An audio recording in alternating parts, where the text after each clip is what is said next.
A political showdown in the U.S. presidential race. Former Republican Party candidate Mitt Romney is on a mission to stop the rise of current presidential candidate Donald Trump.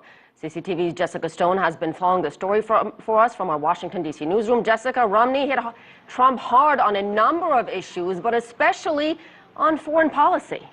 He certainly did. He said a Trump presidency would make Americans less safe, and he begged voters who still have a chance to vote in the Republican primaries to back someone else, anyone else. A lot of Trump supporters, think he'll do a good job running the government because of his business experience, and Romney hit him on that as well, pointing out how many of Trump's businesses have gone bankrupt or failed.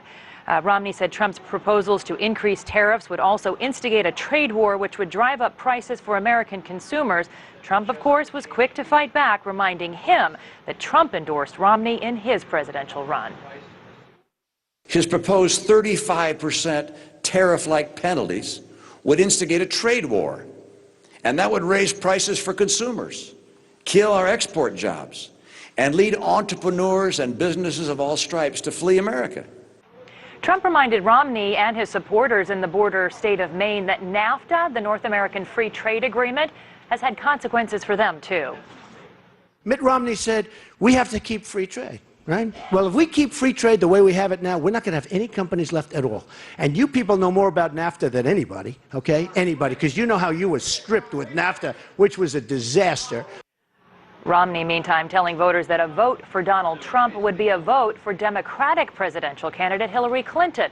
And a CNN poll released Wednesday did say that a Trump-Clinton matchup would result in a Clinton presidential victory. Asier. And Jessica, Romney did not really offer an alternative, did not endorse any other Republican presidential candidate.